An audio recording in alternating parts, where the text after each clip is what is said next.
Pour la classe de 5e 1 du collège Maurice Genevois à Couzex, il est temps d'aller en cours d'anglais. Celui qui s'amuse à faire des oreilles de lapin à son camarade, c'est Ethan, un enfant joyeux de 12 ans. Dans sa classe, il y a aussi Timéo, même âge, passionné par les rapaces dont il ne rate pas une seule occasion de parler. Et pendant ce cours, Madame Stéphanie Kramer-Garcia, professeure d'anglais, utilise pour eux des magnettes, une minuterie et dessine aussi des carrés. On appelle cela de la pédagogie explicite. Des repères très utiles pour Timéo, porteur d'un trouble du spectre de l'autisme, et Ethan, également avec un TSA et un trouble déficit de l'attention. Les pictogrammes, ça sert à se repérer, savoir dans quel cahier il faut le faire.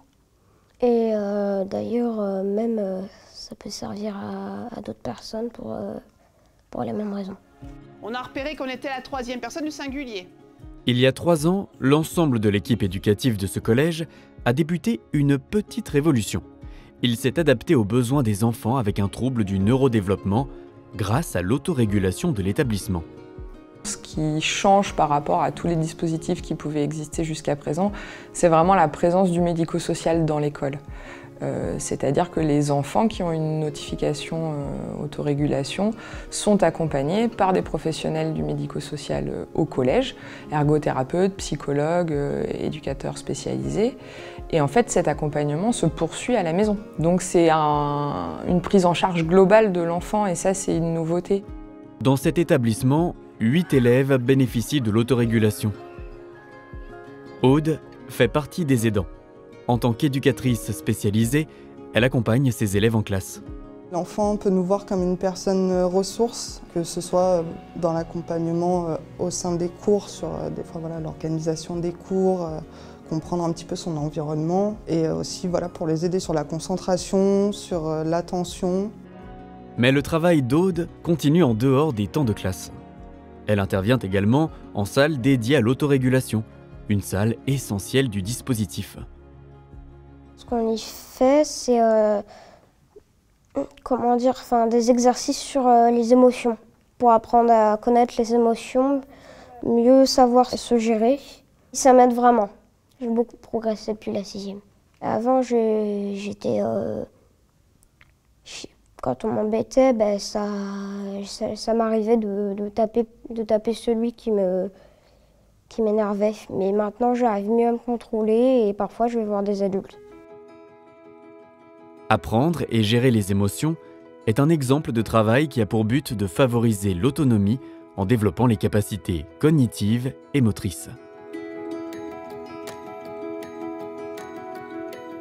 Doriane Jacquet, ergothérapeute, travaille également dans l'établissement auprès des 8 élèves avec un trouble du neurodéveloppement. Vu que je suis sur place, mon travail est quand même facilité et ça c'est un plus et une chance, je trouve, de pouvoir suivre l'enfant à ce moment-là directement en contexte. Ce lien permanent entre enseignants, équipe médico-sociale et éducatrice a aujourd'hui radicalement changé la vie de Timéo et Ethan. Sans ce dispositif d'autorégulation, je pense que Timéo et Ethan seraient soit déscolarisés, soit peut-être scolarisés dans une institution médico-sociale à condition qu'ils aient trouvé une place, alors même que ce sont des élèves avec des compétences cognitives tout à fait normales. Ethan, quand il est arrivé chez nous l'année dernière, nous disait « Moi, je n'ai pas d'avenir, je n'arrive pas à être en classe ». Alors qu'aujourd'hui, il se projette beaucoup plus dans la poursuite de ses études. J'étais stressée, j'avais un peu peur et j'avais pas trop envie d'aller au cours au départ. J'avais du mal à me concentrer et j'avais tout le temps mal au ventre.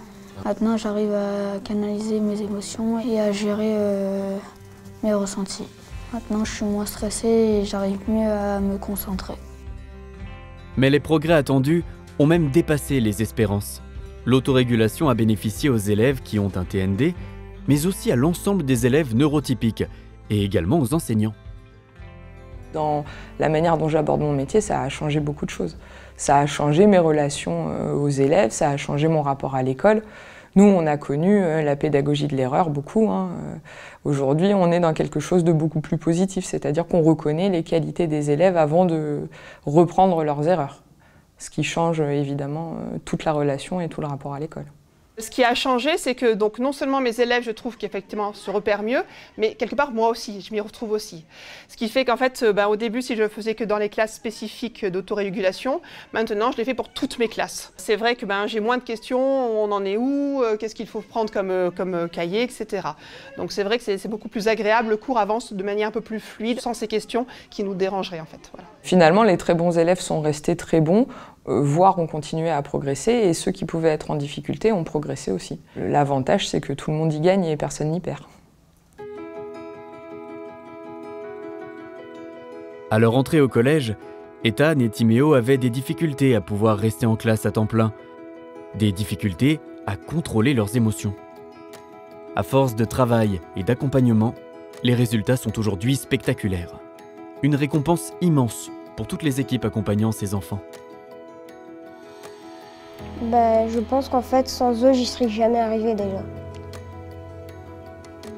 Et de me rendre compte que sans eux, j'y serais jamais arrivée, en fait, je serais même pas là, en fait. Je serais même pas au niveau où j'en suis. Je me sens mieux dans ma peau. Je me sens mieux dans ma peau et je m'ouvre à beaucoup plus de personnes qu'avant.